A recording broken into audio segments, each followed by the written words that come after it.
In the land of grills, welcome back, folks. Want to add a temp probe to your kettle grill? Well, we're going to add one today to the Pit Boss. Want to see how it's done? Keep on watching, show you how it's done. All right, I'll leave a link down below where I got that on Amazon. Now, I believe this is called a bezel. And for the life of me, I don't know where I got that from.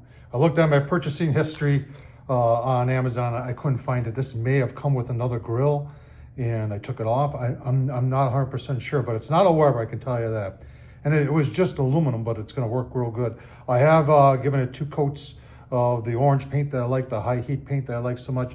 Been helping it along with the Bauer heat gun here. Now let's talk about how to center to get that temp gauge in there. So what I've got here, let's take this apart, is I've got a little 12-inch bench rule here. And I know this handle has got to be, that's got to be centered. So I'm just lining up my 12-inch here to get it lined up with the handles, and the half of 12 is obviously 6. So if I take a square and I put a square at 6 inches and just double check that I've got everything lined up real well, then I can just pick a spot, and you can see where I've got the blue painter's tape.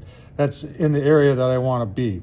So we're only drilling 1 hole. So you just pick the spot you want, and that's the spot right there that I want. And that'll get us centered on where to put it. Now I'm gonna use an awl here, and or a center punch, probably a more correct term. And I'm just gonna center punch that. And I'm gonna start with a small drill bit just to get a pilot hole through there. And then I'm gonna use a step bit to do the rest of the drilling, show you that. All right, just drilled. You gotta take it really easy when you're drilling in the porcelain enamel.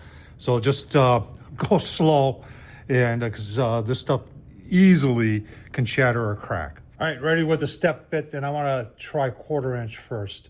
So that's 2 steps. Let's see how it goes here. Like I said, you gotta take it easy.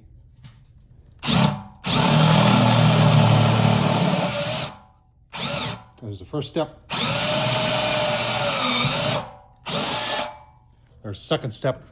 See if it fits. All right, let's see. It should. Oh yeah, nice fit. All right, let's see if we gotta do any deburring on the bottom. Oh yeah, we got a little bit of a burr there to take off.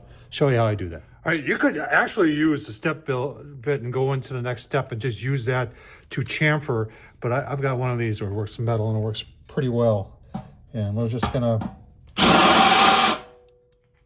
and just like that, it's gone. Works perfect every time. Make sure you vacuum up any filings in there, because you don't want that to get in your food. All right, as you see, a little bit chipped right there. If you wanted to take a little paint and paint that up, you can go right ahead. I'm not overly concerned about it. Let's just see if we can get things in here. Here's our bezel, I'll paint it up. And then this really is kind of like a Weber replacement, although it's not. The Webers have that little tab on it too. Like I said, I'll leave the link down below. That's just to hold it straight in there. And it's gonna go like that. And then put the little wing nut in the back. All right, wing nuts in the back. I like it because it's nice and shallow, so it doesn't go too deep. And like I said, this is just, ain't gonna be overly accurate, but it is a nice addition. And let's go take a look and see what it looks like on the grill. All right, there it is. Obviously, you can do whatever paint color you want. I wish I could find where I got that from. Some people will say black will look better. To each his own.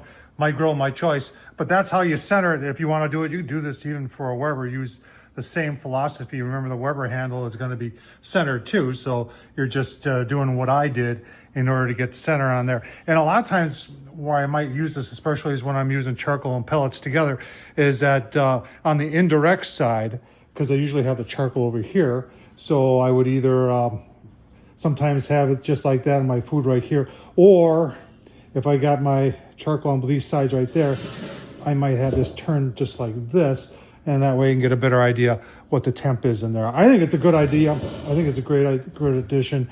And obviously the orange is a conversation piece. Tom Horsman, YouTube, thumbs up, leave a comment. And as always, thanks for watching.